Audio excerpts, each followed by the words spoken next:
Hello, everyone. I'm Divyani, and I am a part of LeadSquared's marketing team.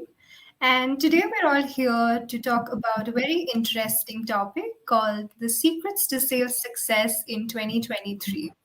It's a very interesting topic because it caters to anyone who's interested in sales, be it planning or sales management or sales execution. And to help us master all three of these, we have a very special guest, Mr. Amit Sharma, with us. He is recognized as a sales strategist heading Disha Consultants, which is a corporate sales consulting and training firm that helps businesses overcome sales and competition related challenges. Amit comes with 18 plus years of core sales and sales management experience and has received the Top Sales Thought Leader and Influencers in India award over 6 times. Under his leadership, Disa Consultants has grown to be recognized among top sales consulting and training firms in India, all by major domestic and international media outlets. We're really happy to have you, Amit, and really look forward to listening to everything you have to share with us. For the audience here who's really looking forward to this webinar, I have a few tips if you want to engage with us. There's a questions tab towards the right where you can put in any question that comes up when Amit is talking. And of course, we will have live polls throughout the session, so do engage with us. Over to you, Amit. Really looking forward to listening to you.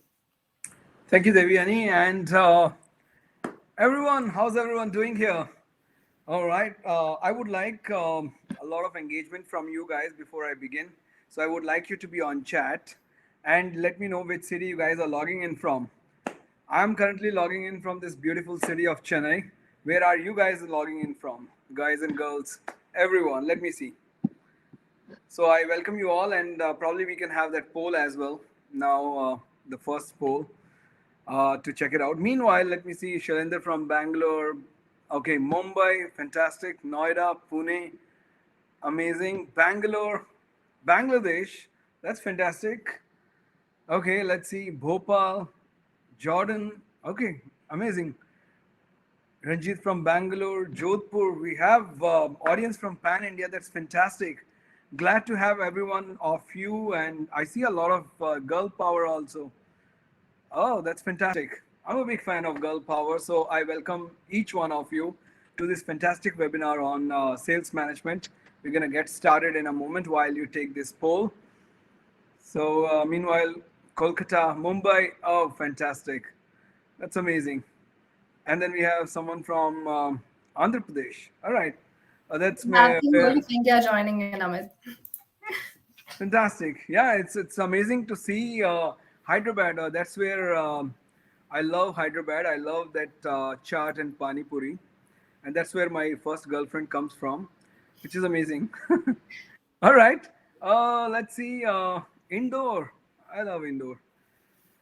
Great, great, great, guys, everyone. So I hope you guys are having a wonderful time so far. Let's get started and dive deep into this webinar. Let me share my screen quickly. And yeah, you have a poll. I would like everyone to be part of it and give me an idea. We're going to close it in next 30 seconds. So please have it filled. It would be there on your screen. All right. Last 10 seconds, everyone. Just to get an idea what kind of challenge we are dealing with so that I could fine tune this webinar in line with the challenges that we are facing. It's going to give a good idea about that. All right. Mumbai. Hi, Amit. We have a lot of Amit here. Yeah, we have a pretty common name, you know. I can understand. Right. This has always been my complaint that I've been given a very common name. And if you go and search for Amit, there are so many Amits over there. So it's hard to find. All right, let's close the poll and see what kind of responses we have. I'm going to give you the idea on responses also. Can we have that poll on the screen? Is it possible? Just a minute. Amit, that won't be possible right now. But if you can give me an idea to our audience as well, how many people said Sure, yes? I can do that. So, is your sales team consistently meeting sales target? 59% of them said no, and 41% of them said yes. All right, that's fantastic. So, majority of the audience. All right, yeah, we can click on the poll button on the right side. That's fantastic, Naveen. That's pretty smart of you. Thank you for sharing that tip. But yeah, 60% of the audience here is having challenges with meeting the sales targets.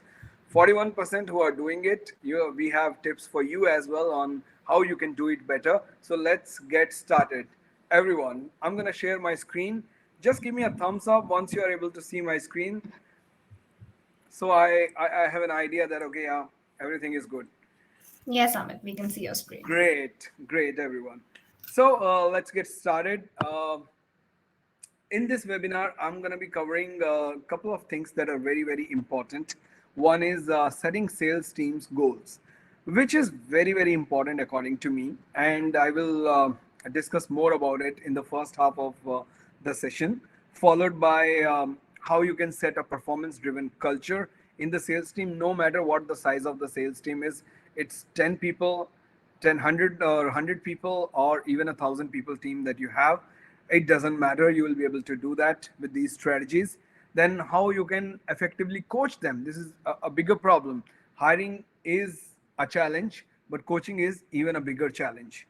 And then how do you communicate the feedback so that it has been taken in the right sense, right way, and it can bring down your churn rate or people disappearing on you, ghosting on you, all those challenges. All right, so let's get started. First of all, this has been my mantra of identifying a problem in a sales team or a sales culture. So whenever 10 to 20% of salespeople miss the goals, I mean, overall you are meeting the goals, but 10 to 20% of salespeople only miss the goals. It's the problem with the salespeople. But when most of the salespeople are missing their goals on a regular basis, not just one off, then the challenge is with goal setting and how you can take it forward and fix it. That's what we're going to discuss. But let's start with the current situation, and you can give me an idea also if it is the same for you. Majority of the organizations and sales heads or sales leaders I engage with, and I ask them how the goal setting is done. So basically, it's like from vice president or from CEO, the target comes to the sales manager, and the same target is basically divided into the sales people based on the products, based on their previous scores, and then they are requested to meet the target. A typical top-down approach. Give me an idea if it is the same for you guys by giving a thumbs up that you have seen it. So back when I started as a sales professional, I was pretty good with selling. All right. Now, no boasting. All right. But I was good with selling. And then my CEO one day talked to me and he said, from tomorrow, you have been promoted as a sales manager. And I was very happy that day, and I celebrated in a five-star hotel as well with my wife when I got that promotion. But that was I think, the last day when I smiled and was very happy. That was the last one because after that, I was handed over the targets and I was handed over the team, and there was absolutely no training was done for me. Yeah, those who are laughing, let me tell you, you would have been gone through the same situation. Okay, so then the team is handed over to me, and then the target was given to me and said, Amit, you go ahead and meet these targets. Now imagine a salesperson with the same skill set, absolutely nothing changed in the dynamics, and I've been asked to manage others also. I was good with selling, but I was not at all good with managing people. So, and that from that time onwards, the struggle started. Where people, sales team, there were people with attitude, the top performers, those who thought we know everything. Then there were bottom performers, those who keep ghosting on myself with the attitude problem, the behavior problem, and then there were people with the motivation problem, those who want to do things but they don't have the motivation. And with this kind of team, I had to meet targets quarter on quarter on quarter. Things were going rough. Sometimes I met the target, sometimes I don't met the target. When I requested the help from my managers, they were very helpful. They said, Amit, this is your last quarter. If you can do something better, otherwise consider yourself fired. So that's how they motivated me every time I went. It was a big challenge. And on top of it, the bigger challenge was no training was given to me, no help was given to me, and then on top of it, I have to manage these people. So I knew that clearly it's not going to work out. And being a star performer as a salesperson, I'm pretty sure I'll be soon out of the job. That's when I thought I should probably seek some help out. It was back in 2008, 2009, and that time internet was not very popular. But I started researching, I started talking to people, I got some help from other heads also, and they suggested me some of the strategies I learned online, which I could put together, and that helped me in multiple ways. It took me from say, a manager to become a senior manager in like 4 to 6 years. That was one of the tough times that I was seeing, where I was not growing, no promotion was given to me, and I was only have to be handled a team, right? But then once I learned these strategies, I could manage to put up a good show. And within next 2 3 years, from senior manager, I was promoted to the vice president, which was a very fast track growth nobody had seen in the company. Now, I am not great. The strategies I'm going to discuss, those are great, and you're gonna also love them. So this helped me. Then I came out. I started my company, Disha Consultants, and those strategies helped me to grow from one-person company today one of India's leading sales training company in India, and we have won 7 awards also. All that happened with these strategies, which helped me to set goals. So let's get started and learn about it. Let me just go. Yeah.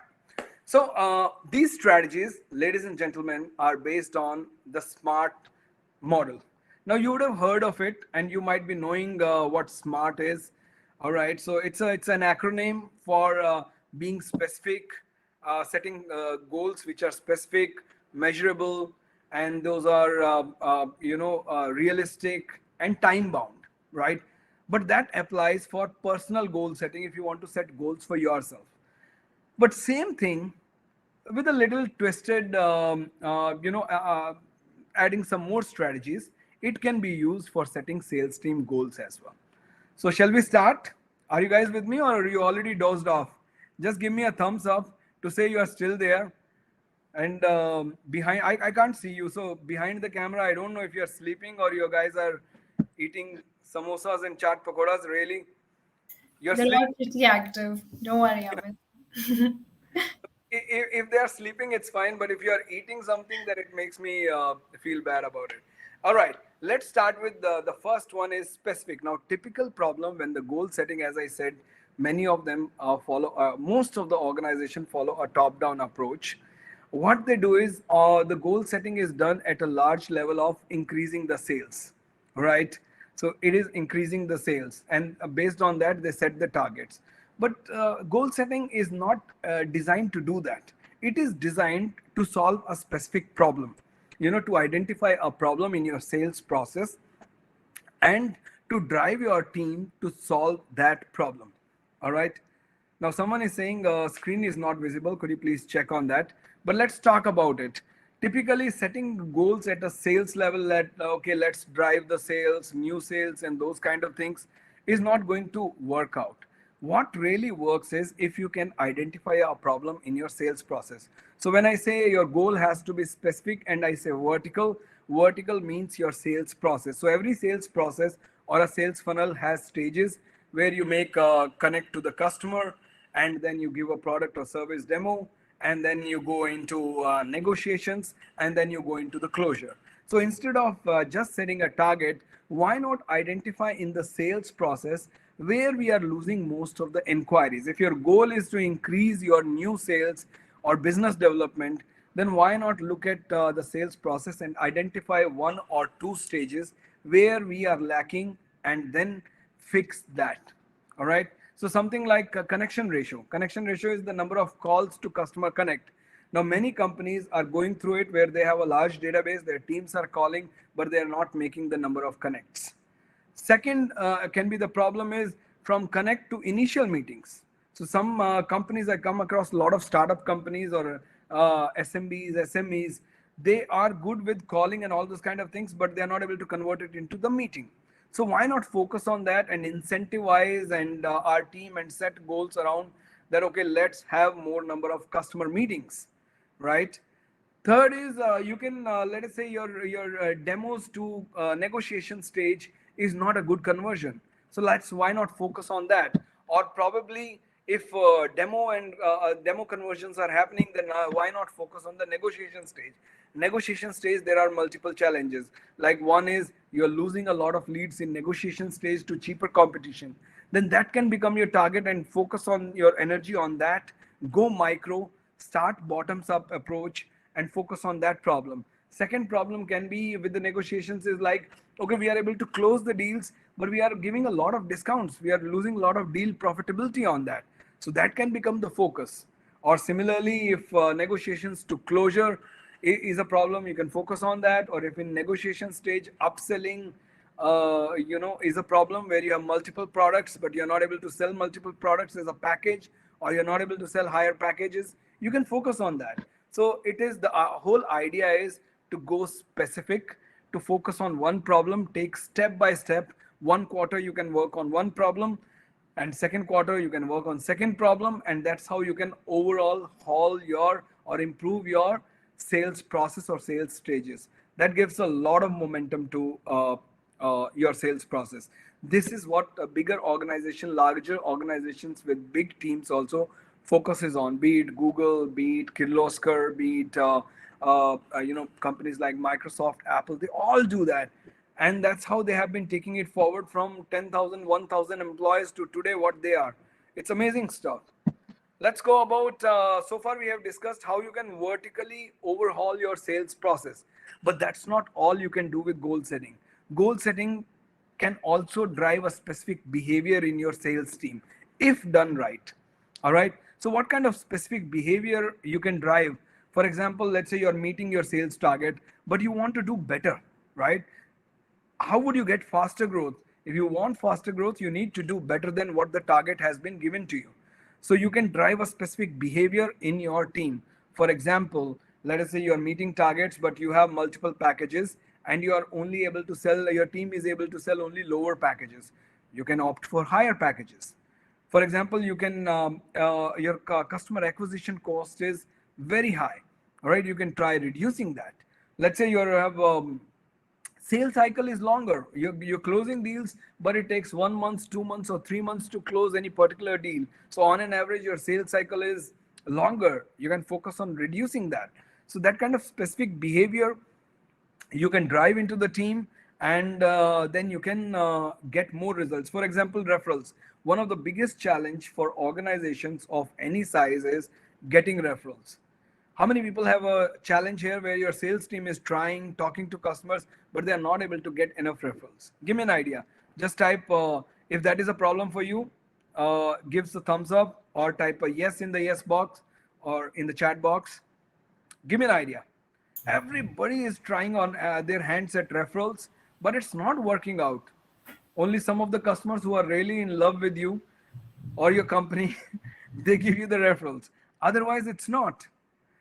So why not focus on that and make that as a goal? So that should be the first step. That okay, incentivize and set goals for your team on referrals on one particular behavior. All right. So that is very, very important. It can be customer experience, right?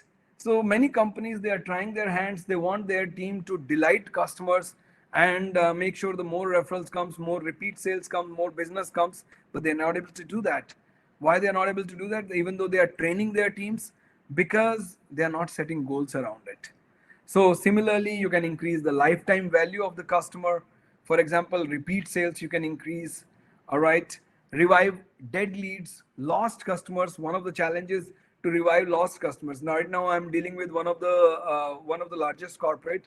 Their bigger challenge is that customers are leaving them, and left customers are not coming back because they have left it for a cheaper competition. Now, how many people are troubled with cheaper competition here? Give me a thumbs up. Samit, I'm going to interrupt you here. I have a question. Hmm. It's about the specific goals. Now, seldom does it happen that there's one problem at a time, It might happen that there are multiple problems at the same time.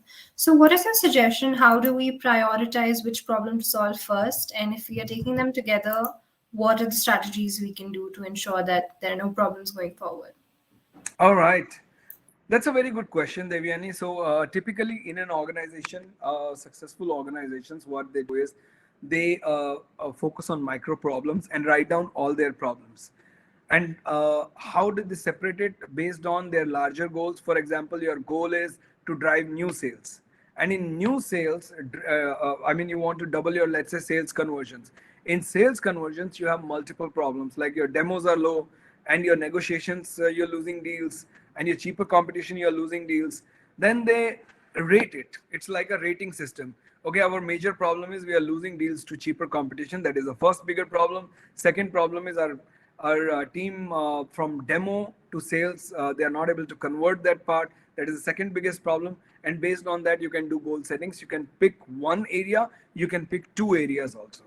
That's not a problem. As long as we'll discuss the next steps, as long as you can train your team and equip them on those two goals, you can set two goals as well. Not a big problem. Got it. Thank you so much. Yeah. Now, the second part of the challenge is, or the second step in the SMART model is that not your goals should be specific, it should be measurable also. Now, what happens is typically a majority of the time, what happens is the goals that are set, they have been communicated to the sales team, but on a daily basis, the sales team doesn't know what to do. What they do is they continue what they have been continuing previous quarters, or maybe the last year also. The same amount of activities are happening, but this time they are chasing a larger goal. So you can see the gap clearly, right? So same activities, but the target is different. We want different results doing the same thing. It's not going to work out. So that is where this measurable step will help you with a formula called as OKR, which is short for objectives and key results. Now, like I mentioned, organization, especially if you go and search for objectives and key results, the one name that will come up is Google, because Google picked up this formula in 1996, 97 around, when they were just a 60 employees company. Around that time, 1996, if I remember correctly, 60 or 100 employees company. And today they have become such big, huge.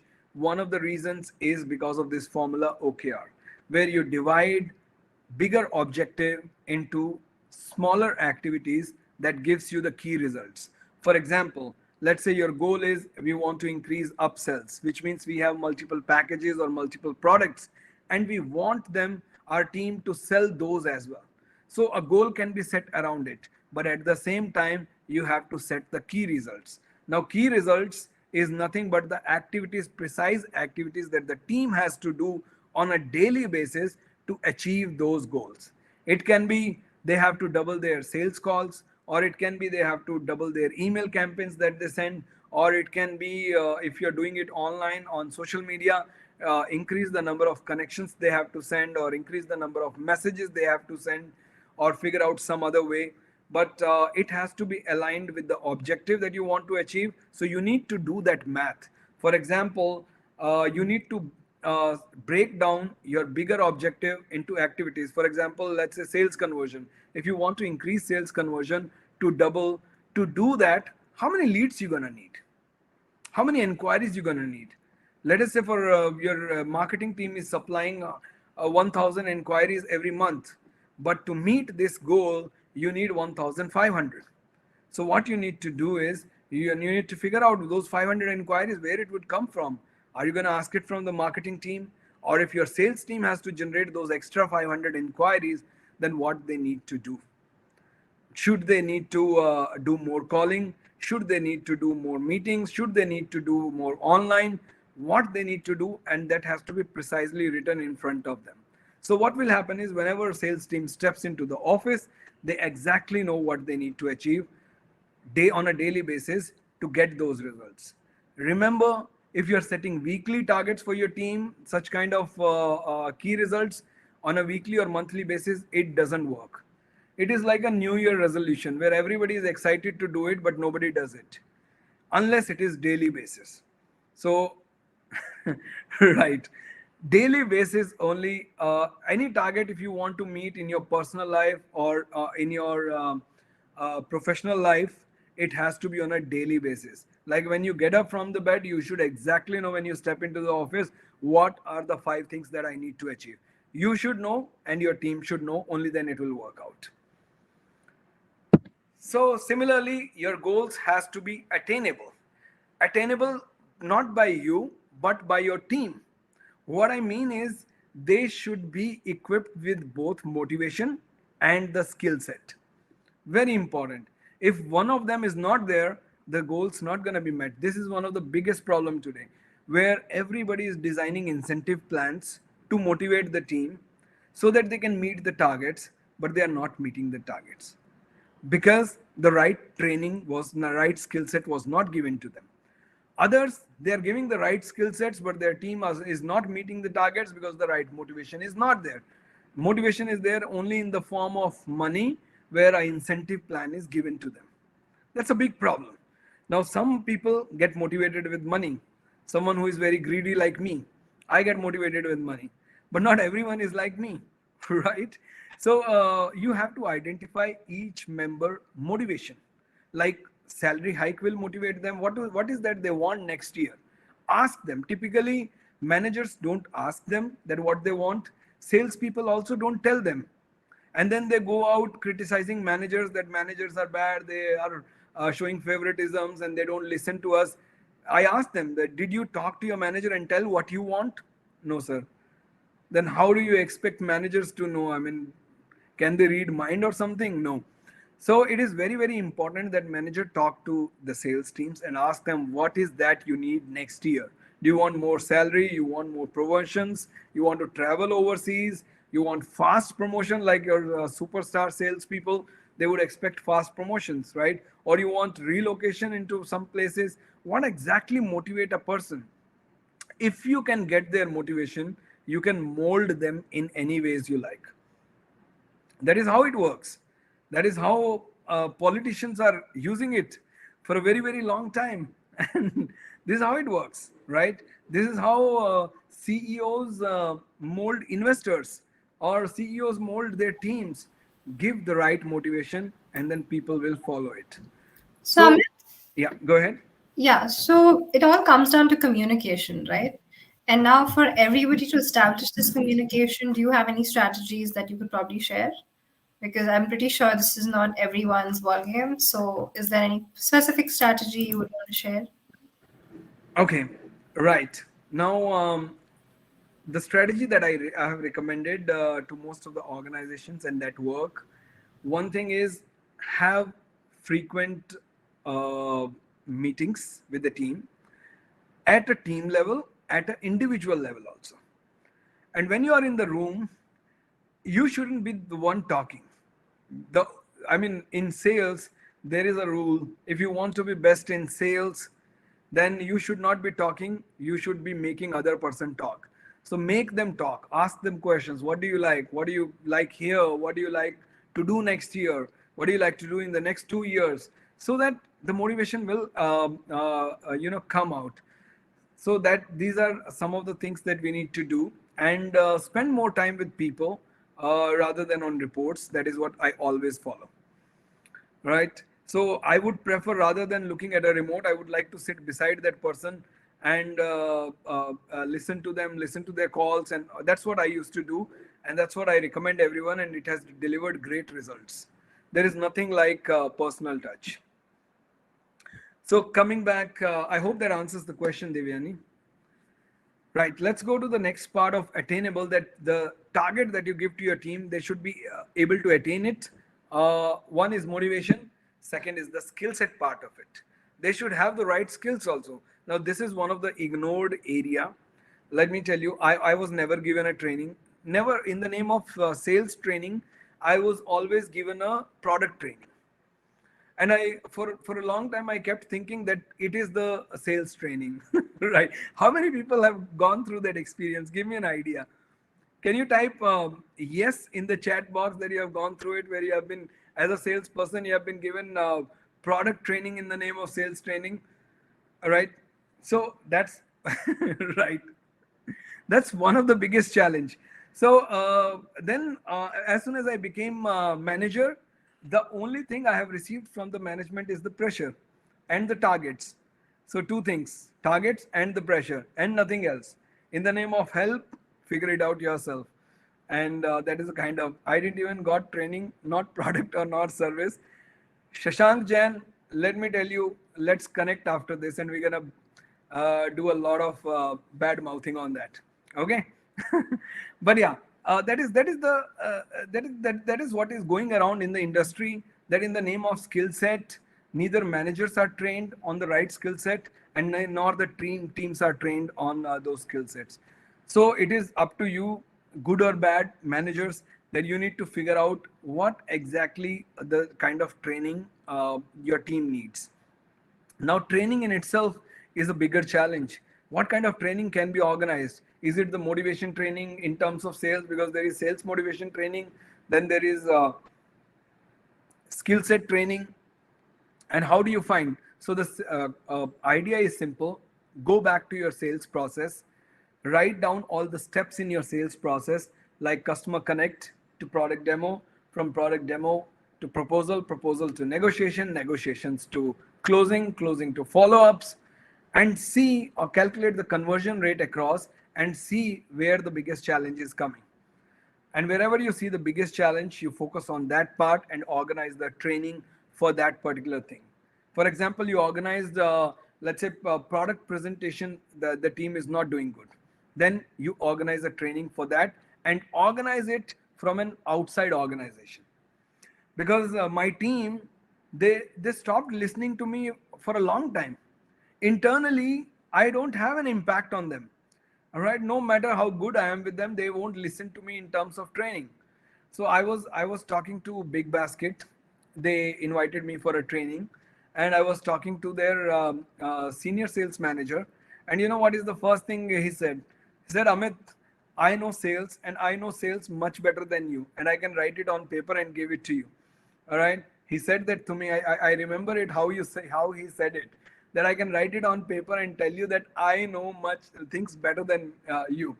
The problem here is they don't listen to me because they see my face every day and probably they hate it also. So it is always good that an outer perspective comes in. So never rely on those kind of trainings where it is organized internally by you or internally by internal sales trainer. It's good. I'm not criticizing that, but human psychology is such that you know we don't value the things that we easily get. All right, something comes from outside is much better. So figure out whether the problem is with the lead generation, with the product demos, with the sales closure, with the negotiations, referral generations, payment collections, or repeat sales or upsells. These are the steps that you can use to figure out where the problem lies and organize a training based on that. The next part of it, it has to be realistic also. And I have a personal hands-on experience where what happened is, one time I was given a, let's say, a target of I still remember, I was with this small medium company, and they had a target of 15 million last year. Next year and the same year, 15 million was the target, and we ended up doing 16 million. Now the CEO got too excited and he said, next year let's do 25 million. Just because we were, oversubscribe it, they just jumped the target and said, now this team is ready and they can do it. Let's do 25 million. 25 million, your marketing team is not ready, your sales team is not ready, your CRM team is not ready, and you don't have enough resources also. How do you figure out all that? So that is the reason it has to be realistic, which means you should compare it with the corresponding year or corresponding quarter and figure out whether, in terms of skill set, in terms of let us say resources, the number of sales team people you need in the sales team. Most of the time the manager's challenge is they have sales team, they don't have enough members to meet the target, and whatever they have in the sales team, they are not ready to meet the target. So that is one of the bigger challenge. So what you want to do is you want to keep it realistic also and compare, and whenever if it feels that it's going over the board, then you put your demands with the confidence that, okay, we need these many resources, otherwise it cannot happen. All right. Only then people respect you and see your point. Otherwise, they will keep stuffing you with targets. I was, I was, I was being stuffed with this target for whole 2 years, where every time without asking they will give me the targets, and I had to somehow try and meet it, and that frustrated me to the core, and to an extent that my personal life got spoiled for a moment. So this is how it works. So you need to make sure for the last whatever your target you choose, like sales cycle or sales conversions or negotiations, you what will be the growth percentage in terms of sales cycle month on month. All right. See, typically the standard, it depends upon from industry to industry and the kind of product you are selling and the kind of demand you have in the market. But to give you a perspective, that standard which comes out overall, looking what bigger consulting company like BCG and all they have done, or Harvard, they have done a research on it, and they have said typically if we look at on a broader perspective, month on month, it should come out like a 50% growth. So like 100%, then you increase another 50% into it. And then you target that. Now, based on if it is a bigger product which are difficult to sell, then it comes out to 20-25%. That's how it works. But overall, everything fits into it. So what you mean, Amit, is that it's not a very steep rise in the moment. It's more of a step-by-step process, right? It's yeah, but exceptions to few industries, like for example, when Geo launched, there it was subscribing to 500% also. So exceptions to those kind of situations, it falls between, let's say today your target this year it was let us say 1 million. The next time what you're looking at is 1.5 million is what realistic. So it depends on the product as well, is what you're It trying depends to say. on the product. For example, if your product is, let's say you're selling aircrafts, all right. Now those are longer sales cycle products, and Yeah. they are very costly products also. So based on those situations, per customer value is high, but overall the number of customers you get is low, right? So it depends upon that also. But it's always good to compare with the previous quarter and previous month. Why do I say previous quarter and previous year? Previous year, it makes sense. It's very natural that, okay, we need to compare it with previous year. But why also previous quarter? Because quarter to quarter, things change. There are seasonal products also, Yeah. right? For example, if you're in now Christmas is going on, and last month it was Diwali, so a lot of product sells a lot over there. So automatically sales goes up and down compared to other quarters. All right, so that's very important. So compare those numbers, and what you need to come to a conclusion is, one is number of inquiries you would need. That is the first input you will get compared to the when you compare it with the corresponding year and corresponding quarter.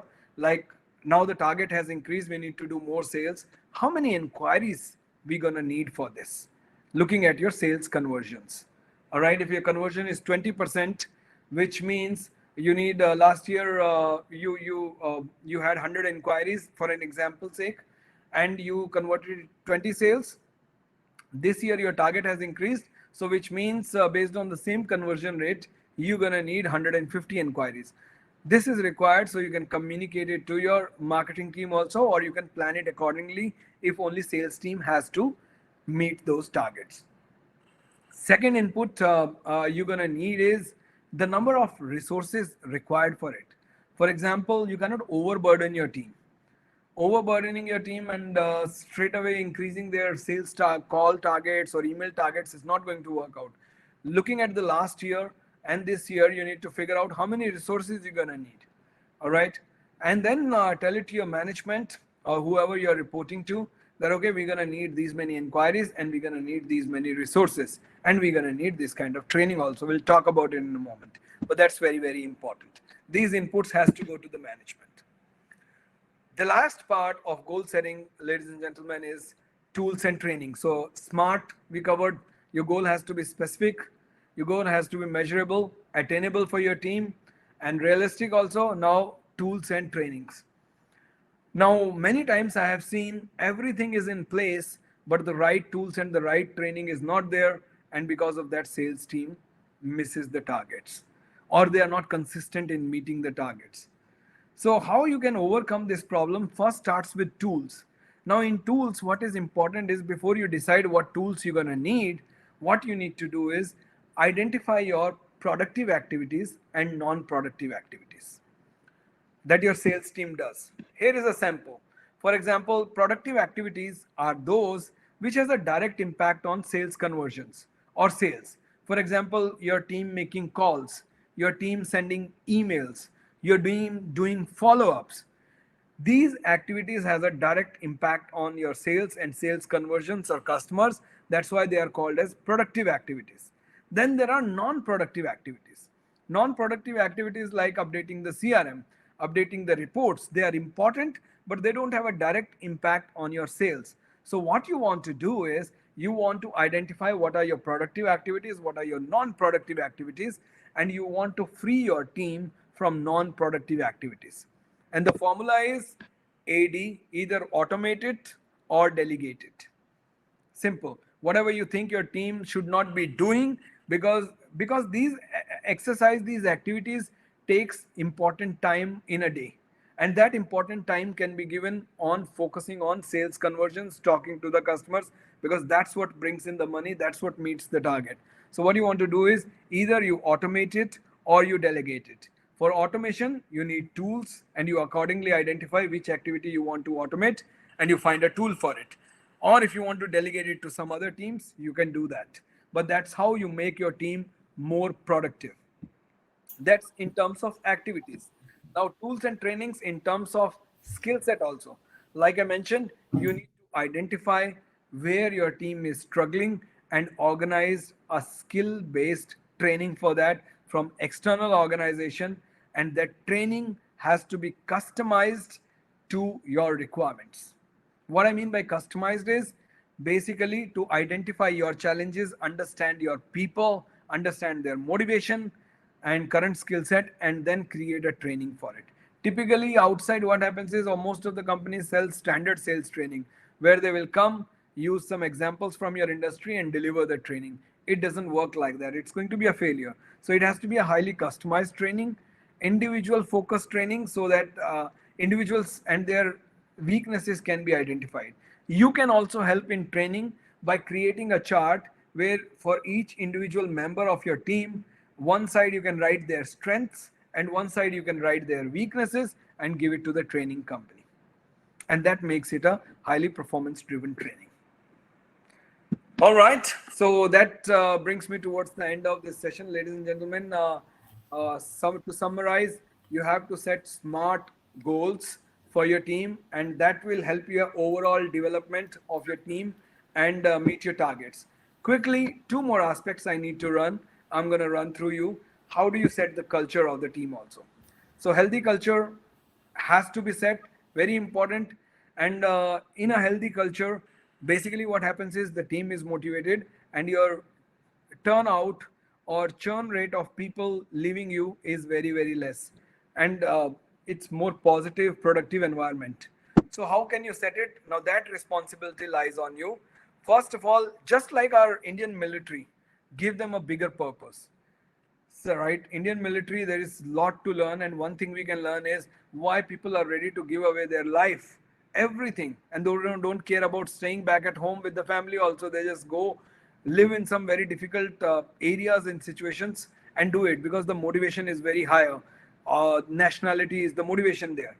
So similarly, you can give your team a bigger motivation, something like we have to be the best team in this company, or we have to be the best team, let's say across the organization in the entire regions. Now what happens is when a bigger purpose is given, people show up, people do come up with innovation, ideas to do that.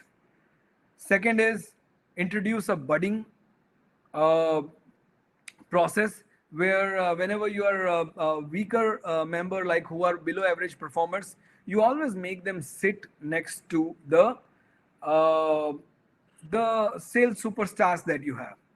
Very very powerful. It comes from our schools, where when I was a weaker student, they made me sit next to the best girl. She was a topper. Girls are always toppers. So oh, that was the best period of my life, I'll tell you. We're not going to talk more about it, but that is how it is. All right. Uh, Talking about fear of non performance. For a very good environment, the fear of non performance has to go out. That's very, very important. So people should not be afraid that if I don't perform, I'll be fired. I have been in that environment, and let me tell you, it's very difficult. People don't feel like coming to office, and that's when they put unplanned leaves and those kind of things. So you have to instill confidence in your team that there is, if you don't perform because of skill issues, it's on me. Don't worry. So what you need to do is inform them about this formula called as skill versus will.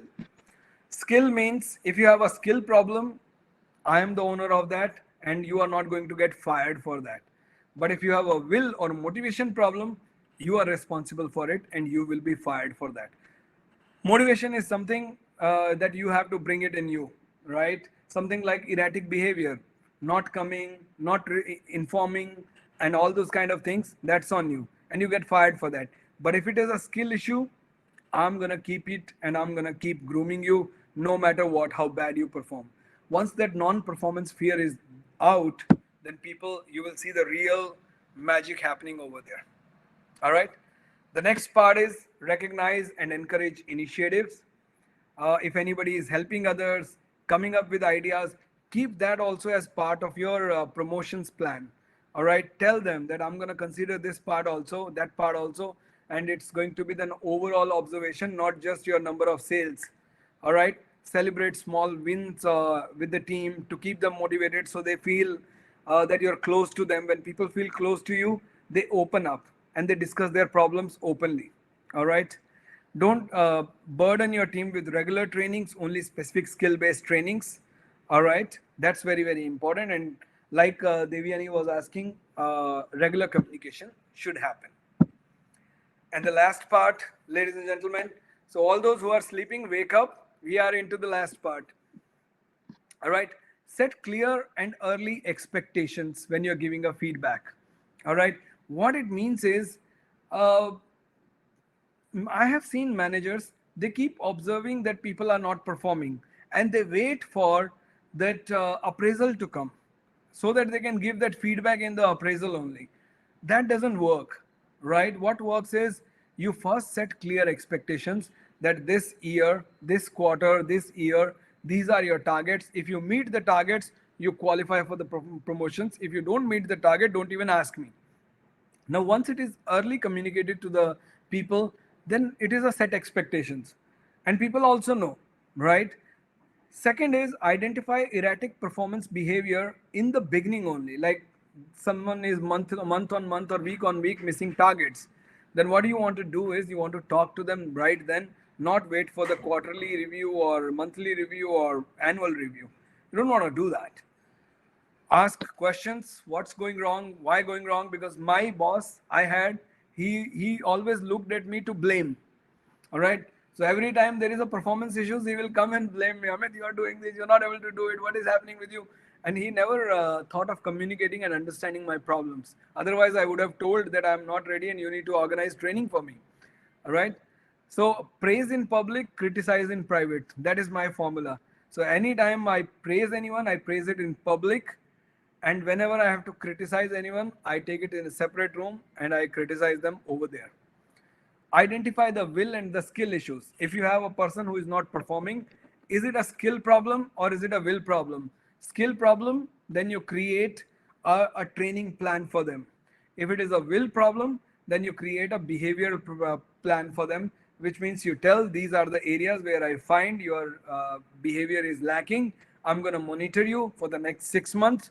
And if I don't see any positive response from you, then I'm going to proceed with either warning or firing, whatever. Communicate early, set early expectations so that when the time comes to fire, also, you don't have to be worried, because firing is a very difficult job for managers. They feel a lot of guilty. I have gone through that pain a lot of time. If you have gone through it, give me a yes in the chat box that you do feel guilt while firing people. All right. That's a bigger challenge. So if the goals are set right, expectations are set right, yeah, Vicky, we're gonna have a drink and discuss over drink, Vicky. I don't know if you drink. All right. So that, yeah, it is the most painful thing. I know you also feel, and especially if you are an entrepreneur or you're starting a business, it's even more tough. Raj says I drink. My friend, I just said it. I don't drink. All right, don't be disappointed, but we'll catch up. All right, you can be connected with me on LinkedIn. So, ladies and gentlemen, that brings me towards the end of it. I open it now for any questions.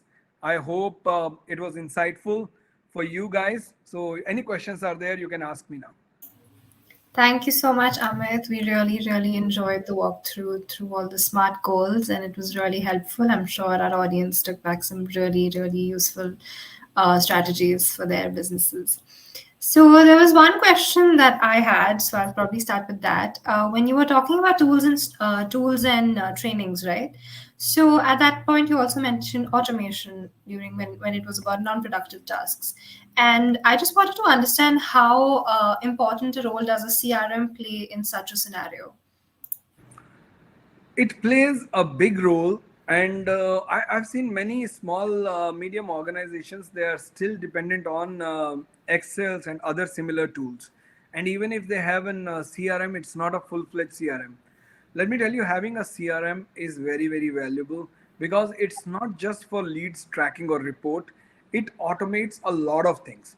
For example, your team does a lot of follow-ups, a follow-up for active leads, but what about the dead leads?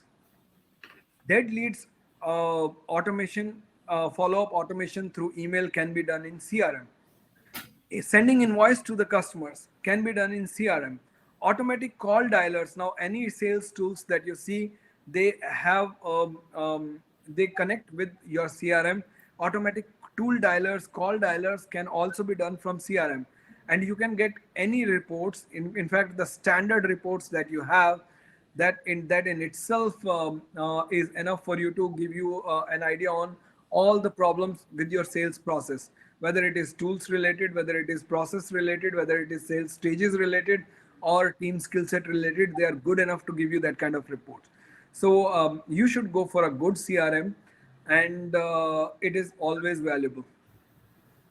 Thank you, Amit. Really insightful. So we'll take a few questions from the audience. The first question, just give me a minute.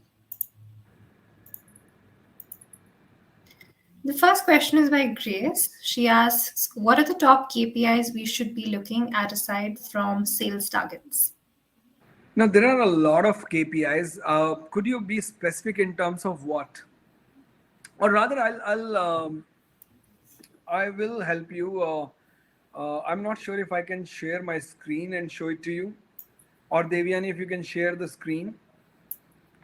I would like you to take you all to my website, and I have published an ebook on all the sales metrics that are critical and important to manage a sales team.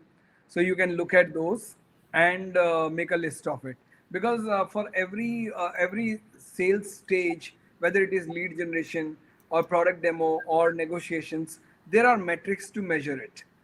So you need to know all the metrics. Only a few metrics will not help.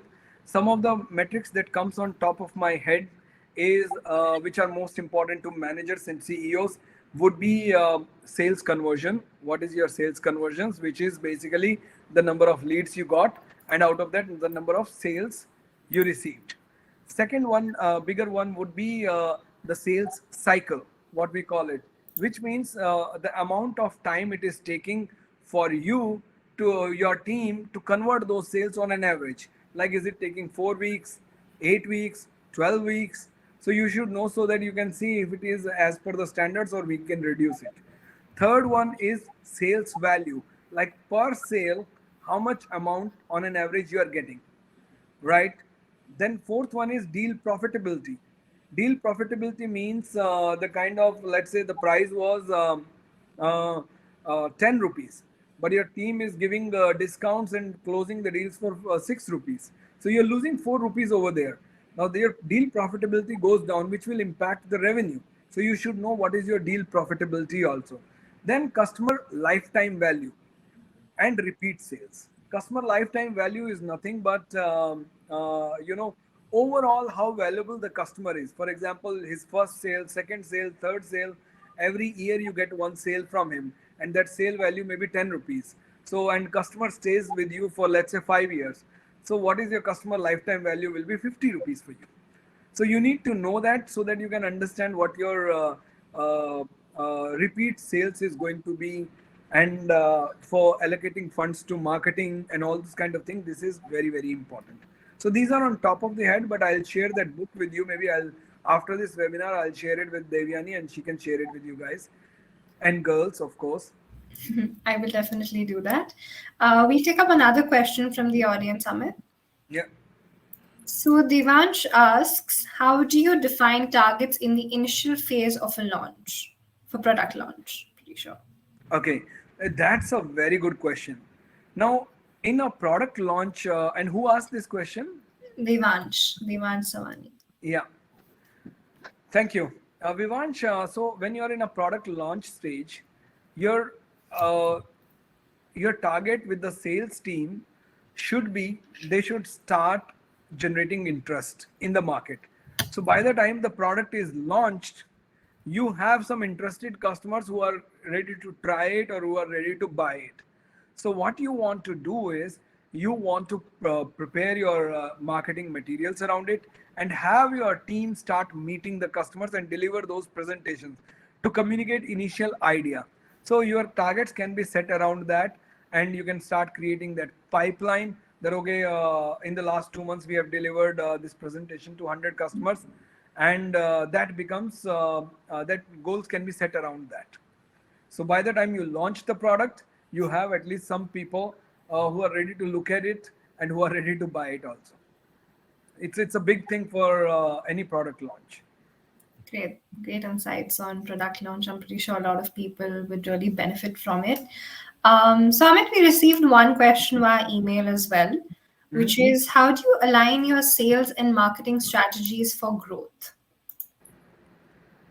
Okay, how do you align your sales and marketing strategies for growth?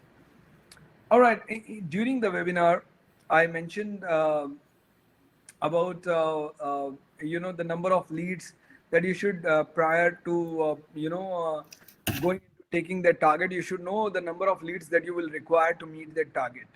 So if you want your marketing team to be aligned, it can be aligned on two aspects. One is the amount of leads that you need, which is called the quantity. Second is the quality of leads that you require.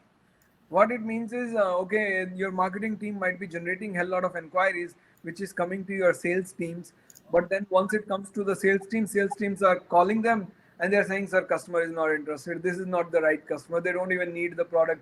They came to inquire about the beauty products and we are selling software. So those kind of things happen. So what you want to do is, if you want to align your marketing team should be upfront knowing what are the quantity of leads that you need and what is the quality of leads that you need, which means the feedback should regularly, every week on week, should go to them that these leads came out good, these leads came out bad, which means that you need to prepare your sales team also and a separate report in or a separate stage in CRM where you mark that this lead is a disqualified lead, so that you can take the data and go back to the marketing team that these are disqualified leads.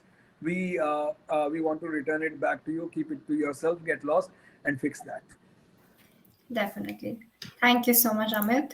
One last question, and I think then we can wrap up. Since the webinar is called Secrets to Sales Success, I remember when you started the webinar, you mentioned that as a sales representative, you were performing very well, and then you were promoted to a sales manager. And then eventually, maybe after some time, you again started performing well. So, my question to you is, what are the two secrets that you used to master sales in both these positions? Okay. Okay. All right. That is this question I have never been asked. So whoever asked it, it's a very good question. Thank you so much. Yeah, I could see some laughing emojis. Nobody asked me this. Like, what is the secret to success? I don't even know I am successful. All right. I myself don't count it as a success. There is a long way to go. But whatever has brought me to till this stage, I can tell you. Uh, One is, you know, upfront setting my personal goals, knowing what I want, right from the beginning. After 1 year into sales, like I was a courier boy, so I used to deliver couriers in Karnal in Haryana. That was my first job. I did it for 2 years. I knew that I need money, so that clarity was there that I want to have a lot of money. So someone said go to sales. I came into sales. Once I came into sales, within a year, I knew that I want to become the vice president. So that clarity was there, and I was upfront with my boss, and I used to tell them. Every year, I used to tell them, this year I need promotion. 1 year, I told them that I want to go to US, I want to go to Vegas because I saw Ocean's 11. Now, how many people are fan of Ocean's 11? Just give me a thumbs up. Right. So, yeah. So many thumbs ups. Yeah. So I wanted to go to Vegas. So upfront, I told my boss that okay, I want to go to Vegas. You figure out how to do it. Then he said, okay, you can meet me if you meet these kind of targets for me. Next year I will take you. It didn't happen next year. It happened second year, but he did take me to Vegas because we were putting a booth, advertising, and all those kind of things. And that's how I got to roam the Vegas. So that clarity was there, and being talking to your manager, to your boss, to your CEO, that I want this. Only then, people, whatever you ask, you will get it. Whatever you don't ask, you will never get it. That's one thing. Second part of when I became a manager and I wanted to become grow higher, what is required is a lot of trainings are required. It's a webinar is a good starting point to learn things, but at the same time you need a mentor, a dedicated mentor who has been there, has done it, and can guide you. All right. So that mentor I have always been having. I have in fact two mentors, and every problem I have, I reach out to them. So having a mentor guiding you and right trainings will help you. This has been what I have been doing. I don't know if it is working or not. Maybe when I'm 45, 50, and I have become a next billionaire here, I will let you know, guys. Definitely, Amit. It's definitely working, and we all wish you the very best. And with that, we can come to the end of the session. Thank you so much, Amit. We really learned a lot from you today, and we would love to have you back here sometime. And to the enthusiastic audience, I know there were a lot of questions. You could reach out to us on email, and we would definitely convey this to Amit so he can respond to you. And you all will also receive the recording, so there's nothing to worry about. With that, I think I will end this session. Thank you so much, everyone, for joining in. Thank you, everyone. You have been a wonderful audience. I hope these guys would have given me a chance to talk to you. Uh, but yeah, keeping everybody's interest in mind. But it was lovely to have you. I wish you all the best, all the very success. The kind of success that you get should be bigger than Mark Zuckerberg. Also, that's the kind of pray I will do for you all. And I wish you all the best. You have a lovely evening. Enjoy your dinner and have a good rest. And let's rock from tomorrow. Thank you, everyone. Have a good day. Bye bye.